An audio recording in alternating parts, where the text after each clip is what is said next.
All right. Good afternoon, everybody. Welcome to the Political Insider Live. I'm James, your host, and we have a very special guest with us today, Ms. Juanita Broaddrick. Say hello to Juanita, everybody. Let's show her some love in the comments. Guys, this is big. We have a big show for you guys today, big broadcast, and we want to, bring on Juanita and have her share her story. So a lot of our readers are familiar, but Juanita, do you want to tell them all a little more about yourself? Sure. Of course, I've just recently written a book about 6 months ago about my rape by Bill Clinton back in 1978. And I'm just anxious to see if they want to ask me any questions for those that don't know. Right. So so you wrote the book. So why did you write the book when you did? And what's the main message of it, would you say? Well, the main message, and really a lot comes home when you realize that just about 2 months ago, when Snyderman's victims came forward, right, funeral of the state of New York, I was a businesswoman and a registered nurse. My rapist, Bill Clinton, was the Attorney General of the state of Arkansas.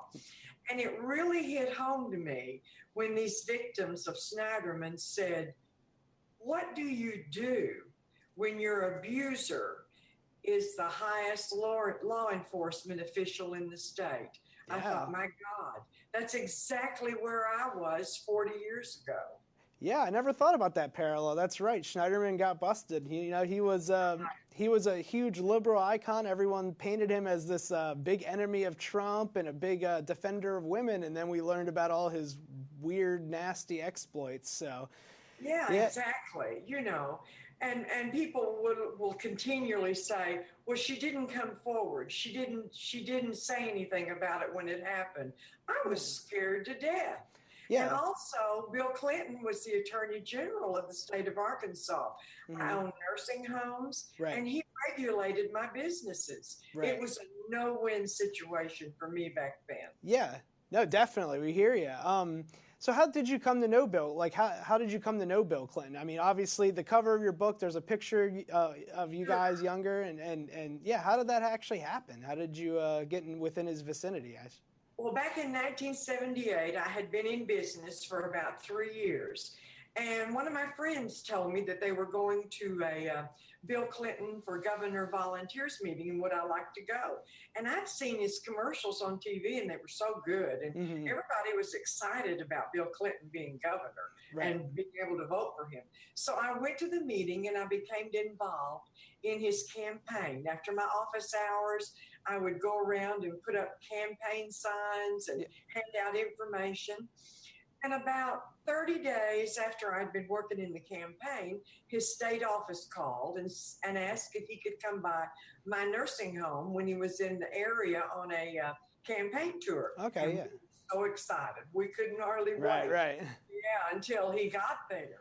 And it was so exciting. So many of the families came in to meet Bill Clinton, and we were just all ready, waiting for him. He comes in, the newspaper asks for a photo op, and that's what you see on the front of my book. And after the photo op was over, he comes over to me and starts talking to me and says, all these niceties. And if you've heard so many people say, whenever you talk to Bill Clinton, you have his full attention.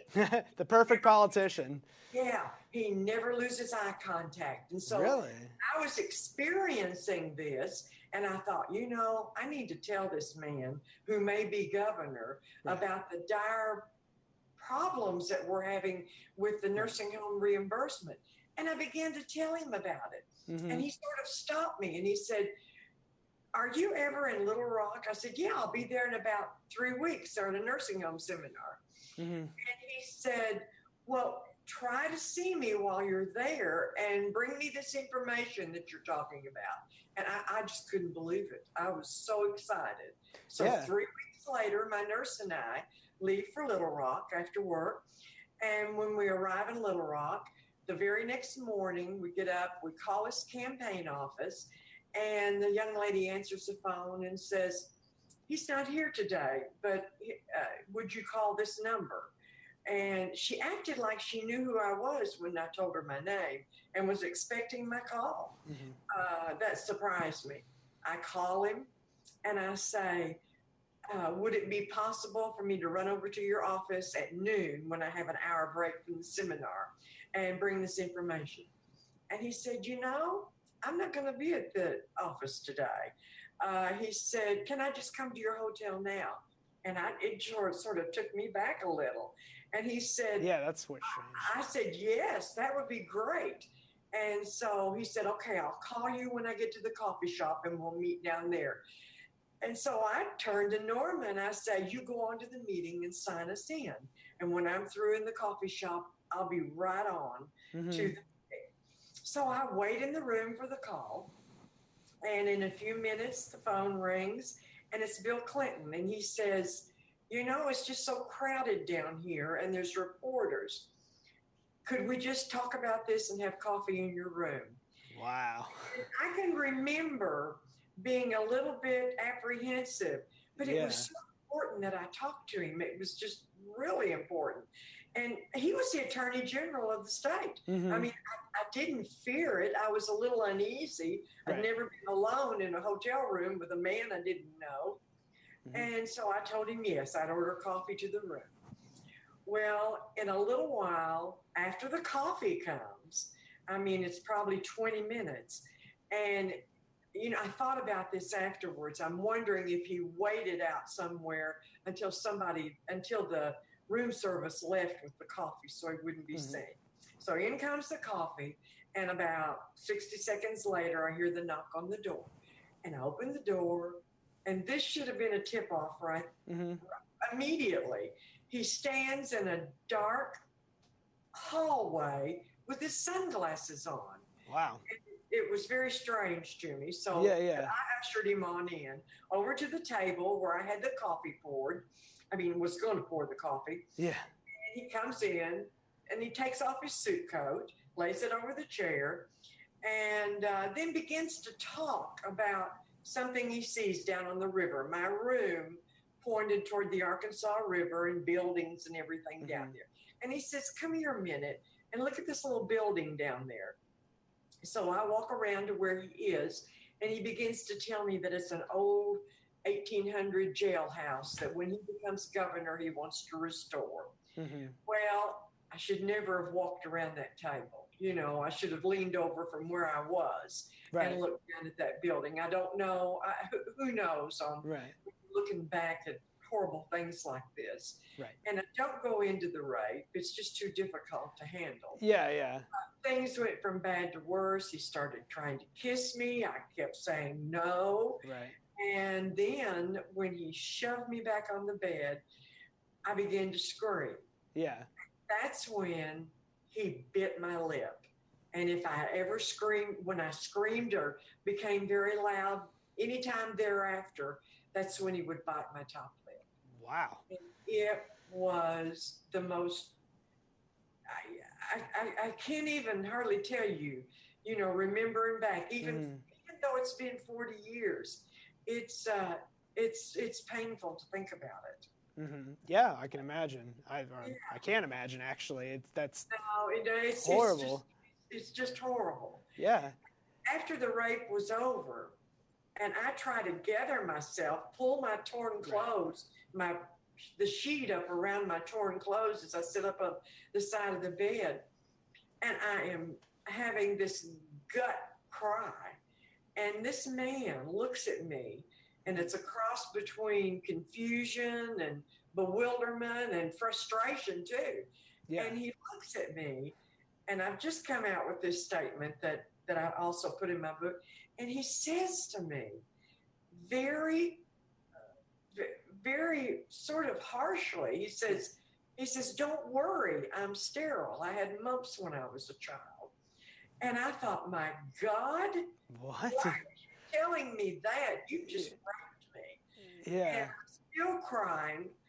And he calmly puts on his coat, gathers himself, walks to the door, puts on his sunglasses, and then he motions to my mouth, which is swollen twice the size and bleeding. Yeah.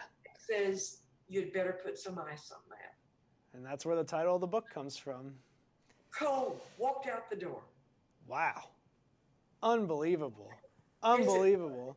Yes. And I mean, I know, yeah, this occurred and you brought the story out later when he was president, but you were Me Too before there was ever Me Too. Like you rang the alarm about him. You went to the media. The media didn't listen. You know, they let you tell your story, but then they maligned you in the media, or they maligned you and they said terrible things about you and they didn't believe you. And, you know, they basically circled around Clinton. They protected him. And it was awful to see. And now, so, you know, in the past, however long it was, I guess it seems like a while, but I guess it's only since last fall when the Harvey Weinstein stuff happened and the Me Too thing took off. I mean, did you expect Bill Clinton to be you know, questioned about this as we've seen in recent weeks? Oh, no, I was shocked. Okay. You know, I've always known Bill Clinton's true colors. Yeah. But for somebody to bring that out on the NBC show, you know, it shocked me. But then after the shock, I got to thinking, my God, you had your opportunity to ask him about the real victims. Right. You know, Monica Lewinsky, I understand, was a victim, but not the real victim. Yeah, what did you find that? I'm guessing you're finding that very disappointing, right? Because you know, he brings up Monica Lewinsky, which was bad enough, but everybody already knew about that. But there's you and there's others that no one has mentioned yet, and you know, is that? I mean, I just can imagine that's how frustrating that is. Oh yeah, and then for him to come out in that Judy Woodruff interview and say that you just can't do things against people's will in today's time. Now, I could not believe he was ignorant enough to say that. You would think that how the left is, how liberals are. That right there is a huge signal, right? Because that sounds like your old typical 1940s, 50s mindset, you know, where men do whatever they want and women just don't say a word about it. And he just says that, and nobody calls him out on it. And I know. Unbelievable. I did on Twitter. Yeah. I mean, there's people on our side who are calling him out constantly for this, but it's like a huge faux pas, and I mean, it's, you know, it's absolutely disgusting. And you know, I got some approval back in 1999 when I did the NBC Dateline interview. Right. You know, it was mainly everyday people. The media was so harsh. And I have to tell you, James, I went by all of those years and I never would have come forward had I not been outed by the Paula Jones suit. Right. I had a comfortable life. My businesses were going well. Right. And I worked myself to death. And this is just something I never wanted to come to light. So can you tell us a little more about that? So the Paula Jones suit came out because that was a few years before you had gone public or live with everything. Right. So that had come out, and then did people start digging? There were people contacting you. How did that happen? All from the early 90s. There was always the rumors. People knew it. The 5 people I told probably told somebody else. So this was rumored in Arkansas. It was no secret. But I completely avoided anybody. And then in either 96 or 97, I had 2 investigators show up on my front porch. Wow. And it's surprising to tell you who they were. Their name was Rick and Beverly Lambert. They had a private investigation firm, and they were working for the Paula Jones attorneys. Well, they happened to be the parents of Miranda Lambert. Oh, wow. Small world. But anyway, they showed up on my front porch. It's before I had my security fence and gate. Yeah. And come to my front door, and I walk out on the porch, and it was a nice-looking man and woman. I thought I'll talk to them, see what they want. And I told them in so many terms that, no, I will not come forward, and no, you can't make me really relive the most horrible incident of my life. Well, come to find out they were recording me. Wow. No idea. This transcript is on the internet. Wow. When they recorded me. And so I just went back in the house and I thought, well, no, everything's fine. I told them, you know, I'm not coming forward. And then I get a letter that I have been designated Jane Doe number 5 in the Jones versus Clinton suit. Wow. So I went to that suit. Mm-hmm. I was mad. I can imagine. Jones. I didn't know anybody. I did not want to be dragged into this. So I told my attorney that, no, this is not true. And when we have the deposition, I will say it's not true. Mm-hmm. I mean, I did not want anything to do with this. And then I left that deposition and thought, again, this is all through. Now I don't have to worry about this anymore and go on with my life. Then here comes Ken Starr. Yeah. And my son is an attorney.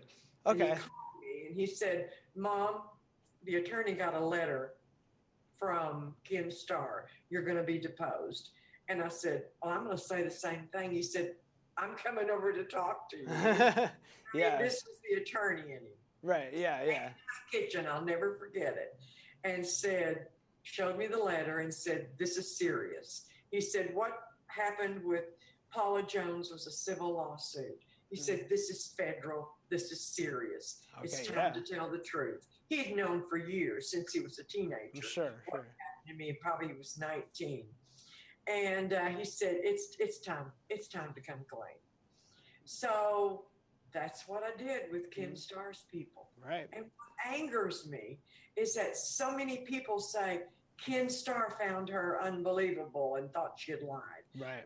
They did not. They were so kind to me. Dave Schiffer's people were so kind to me and gave me immunity for the first one. Okay. On the Paula Jones thing, if I would just tell the truth, and I did. The reason is I had not been threatened during his presidency. Right. There was no obstruction of justice. I hadn't been bought off. But yes, they did believe me. Wow. I actually I didn't realize the backstory about that Paula Jones, that's how you kind of got dragged into this, and it wasn't, you weren't. I mean, how the media, how the media painted it back then was that you had come out and that you were raising a stink because it was, he was president and it was easy to do, and it just right. Yeah. They'll do anything that they can. Right. The victims look bad. That's what they did. Yeah. Until Lisa Myers, I had an ongoing friendship with Lisa Myers for a year. It took her a year to get me to come forward. And this was right after the Ken Starr deposition when I came forward on Dateline. And then NBC holds it until after the impeachment hearing. Oh, yes, I remember that. Yeah. Yeah, and Lisa Myers and all of her crew, when they showed up at my house, said, we're going to get this done, get it edited, and get it all done, and we'll have this on TV before, the impeachment's over. That was what they were supposed to do, is run it in 10 days. Well, they didn't run it until 6 weeks later, and not after I had done an in-depth interview with Dorothy Rabinowitz at the Wall Street Journal. That forced their hand. Yeah. But they had to show it. Right. They show it opposite the Grammys. So not only did they delay the broadcasting of it, but they showed it during another high-profile event when less eyes would be on it. Exactly. Unbelievable. And is it your hunch that they did it to protect Clinton, to make sure that it didn't influence the impeachment trial? Well, one of the producers, a young lady, and I won't mention her name, told me that Clinton and Andy Lack were very close friends. And of course, he was the president of the News Bureau from NBC, and that they played golf once a week. What does Good old boys club. Yeah. Oh, man. That's all crazy. And, we all know, people that didn't trust the liberal media spin about these kind of things. We all knew that this had happened, and this had been swept under the rug for so long.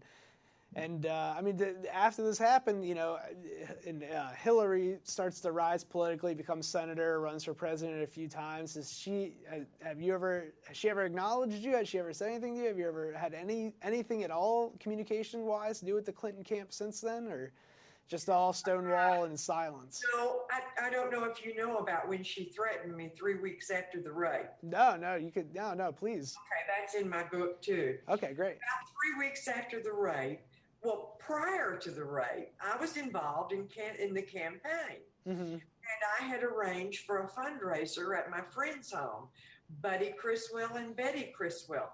Buddy was my dentist, and Betty and I played tennis together. And so they had this beautiful home, and I encouraged them and got them to have the fundraiser at their house. Mm-hmm. Well, here I am 3 weeks later, and I call Betty and I say, I'm sorry, I'm busy at work and I'm not going to be able to be there, but I'm going to run all the information up to you. And I said, but I can't stay. There's no way I wanted to come in contact with those two. So I get up there about 6:30. Fundraiser was at 7. And I go in, give Betty the information. And I also had a few checks that people had given me for his campaign. And I gave them to the state chairman of his campaign when she came in. Mm-hmm. Well, I didn't make it out in time. Okay. Just as soon as I started to head for the front door, told Betty I had to go. Here comes Chuck Watts. He was a local pharmacist. Okay. And he was the one that drove them from the airport to the home. Mm-hmm. And he rushes over to me. Chuck had no idea what had happened to me 3 weeks prior. And he said, you're not going to believe this. He said, the topic of the conversation all the way from the airport was the Clintons asking me questions about you. Wow. And I almost fainted, and I thought, I've got to get out of here. So again, I head to the front door, and before I get there, here comes Hillary Clinton straight for me. Oh, man. Okay, so here I am. I'm caught. I see this woman coming toward me smiling, and I'm thinking, oh, my God, here comes that poor woman. I didn't know who they were. I mean, here comes a poor woman that's married to that horrible monster. Right. She comes over to me, takes a hold of my hand, and says, it's so nice to meet you. She said, I just want you to know how appreciative Bill and I are for everything that you do in this campaign. And I was about to faint at that time anyway. Yes. So I let go of her hand. I could have said thank you. I could have just nodded. And I turned to leave. I thought, I've got to get out of here. And just as I turned to leave, somebody grabs my arm, and I thought it was Betty or someone behind going to say, hey, bye. I turn around, and Hillary Clinton has this firm grip on my arm. Oh. She turns me around to her, and she says, wow. Do you understand everything you do? I thought, my God, I knew right then who that woman was. Yeah. And I had to get out of there. And I left. Yeah. At that part, in the NBC Dateline, when I tried to tell that, Lisa Myers and I had talked about this. And when I tried, Lisa Myers says, Juanita, have you ever been threatened? I say, yes, I have, by Hillary Clinton. And I start to tell this. And the producer rushes into where we were filming and says, no, we cannot mention Hillary. We cannot go into anything. Only Bill Clinton. Why do you think that is? And Lisa looks at me, and so they had to edit that out. Well, they would not allow that to be put in. Why did they do that? Was it a legal thing? Were they protecting her? I have no idea. That's crazy. Crazy. No idea. Not to this day. But it shocked Lisa Myers and I both. Wow. That's crazy. So, yeah, I mean, you wrote the book, right? You want to exposing all of this and more. If you guys want to check it out, if you click the link on our story, we have a link to Juanita's book, and you can check that out. This is incredible stuff. I mean, and it's so timely compared to what's been going on. I mean, Clinton's getting called out. He's on this book tour now, and it's unbelievable. I mean, it's good timing that it's finally happening, but it's unbelievable that it's gone this long without it being taken seriously. Now, we've seen a few other folks come out, that wouldn't normally, be on your side. So I remember like a few months ago, Chelsea Handler, the comedian, she said she believes you. Was that surprising or what? Yeah, that did surprise me. We had sort of a little war going on Yeah. Twitter for a while. And then in October or November of last year, Michelle Goldberg with the New Oh, York right. Yeah, Right. she comes out with her article, I believe, Juanita. And Kristen Gillibrand, Yeah, yeah, whenever New York Times, or New York Senator, yeah. Kirsten someone, I can't remember who Yeah. it's remarkable how many people are waking up. And you Yeah. have to wonder, did they know? And is it now because the Clintons are losing their power that they feel something come forward? Who knows why? I You know, mean, this has happened. it is coincidental, all the Me Too thing happens. Bill Clinton loses his luster in the public. I mean, like you just mentioned, Kirsten Gillibrand coming out and saying that she would have probably supported impeachment or whatever. She had said something disparaging about them, even though what was it, a year ago they were hugging each other and next to each other at the DNC, best of friends. So it's crazy. You want to think the best and say that they've had a change of heart, but it's like, is it a change of heart or is it just politically convenient now? I think it's politically motivated, except in the case of some of the reporters who've called me, right, and expressed sorrow at not believing me before now. There's many of those, but when you talk about Me Too. Mm-hmm. Yeah. Me Too is absolutely a liberal movement. The Okay. Me Too wants nothing to do with the Clinton victims, have never acknowledged us. In fact, 2 months ago, when Tarana Burke was having one of her Me Too big organizational meetings, one of my followers on Twitter showed up and they were having a question and answer period. And she asked, "Why do you not ever talk about the Clinton victims?" And she was escorted out of the meeting. Really? Yes. That's crazy. Now, is it just the still same mentality? Got to protect the Clintons. Got to make sure that they're not, swept up in this.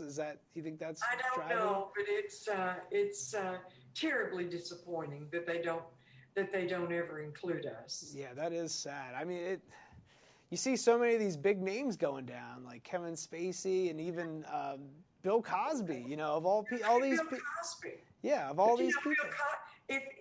If the Clinton victims, like the Cosby victims, only had an Andrea Constand, it would have happened within the last 10 years, then we could take this predator to court.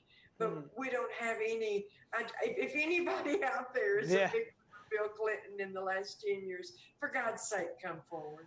Yeah. So I mean, I hate to ask, but do you think anything will come of it eventually? I mean, there is. You said the Me Too movement's not interested in Clinton victims at all.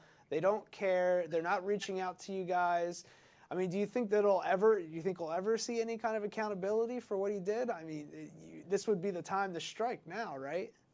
Well, sure, but you have a 7-year statute of limitation in our country. So unless that's changed, no.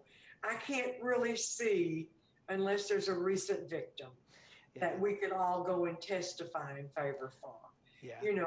I can't see him ever being brought down on this, unless he does a deathbed. Deathbed confession.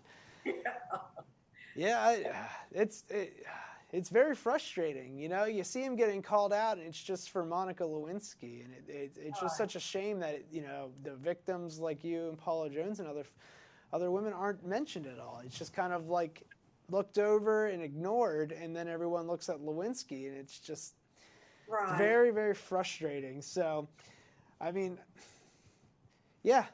I'm sorry. I'm sorry about all of that, but I'm glad you're ringing the alarm and making more people aware of this. And I mean, the timing, like I said before, couldn't be better. He's back in the news, and he seems to be tripping over his own feet, trying to even talk about anything without having, the Lewinsky thing brought up. So I know, it's very disgusting. Yeah, but is there anything else you wanted to talk to us from your book? Any other things that the public may not know about, might find interesting in regards to the whole incident?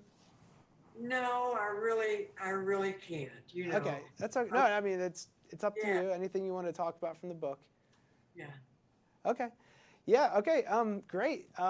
Guys, did you see any good Facebook questions? Anybody else? I mean, I've been monitoring the Facebook feed next to me here, and you've got a lot of love on here. People love you, and they really hate Bill Clinton, and they're glad to see him finally getting called out. And I mean, it is fun to watch those interviews, him being called out and him getting so flustered and going crazy, and just it's insane to think that he could get away with it for so long and not ever be called out. So, but thanks to all your audience. They're all big fans. They're sending a bunch of those little love emojis up right now. They're huge. They love you. They're huge, and they love that you keep up the fight. And I'm sure most of them follow you on Twitter. If you guys don't follow Juanita on Twitter or Facebook, please make sure you do. You're very feisty on Twitter, I will say. I see you. I see you calling people out all the time, and it's great. I mean, it's. Yeah, you know how that came about. How did that come about? Well, it's when Hillary in 2015 made this statement: every survivor of sexual assault deserves to be heard, right, believed, and supported. We're with you. I went ballistic. Oh my God, I can imagine. So I called my grandson to teach my 12-year-old grandson to teach me how to use Twitter. Oh yeah. So that's when I tweeted the first time when I did that. Right. Okay, So he called in the expert, and showed you the ropes. And he called her out, and it's a good platform for doing that. So I know people love watching you, hold these guys accountable. Because there are a lot of people now calling out Clinton, but there's still a lot of deniers and still a lot of people who refuse to acknowledge it. So it's always good to give him a nice, good reminder that, he's not the liberal women defender he pretends to be. You might be interested to know, a week after my tweet went out on January the 6th of 16, Hillary removed "You Should Be Believed" from her website. Nice. I wonder why that happened. But great. Wonderful. Well, thank you again, Juanita, for joining us. I mean, we really appreciate you coming on. And like I said, guys, if you guys go to our website, go to the story that's in the comments and in the link, you guys can get linked to Juanita's book and check it out. It's awesome. It's great that she's exposing all of this stuff. I mean, the timing couldn't be better, like I've said. And it's about time that people tell the story. People tell your story, other people's story that have been victims of Clinton. I mean, it's a travesty that it's gone on this long, and we're out now finally starting to really talk about it and delve deep. So that's right. So years from now, people are not going to believe what we went through. They're not going to believe it. I definitely, and it's a shame that like I said, it's gone this long, and at least finally people are finally starting to wake up, and he's getting called out. So there's a little bit of solace in that, I guess. Yeah. All right. Well, thank you again, Juanita, for joining us. It's been a great pleasure. Our audience really appreciates it. They're sending you a lot of love right now. But thank you so much. And hopefully we can have you back on some other time, next time Bill Clinton puts his foot in his mouth or something like that. Sure, let's do it again. All right. Thank you, Juanita. Bye-bye. Bye.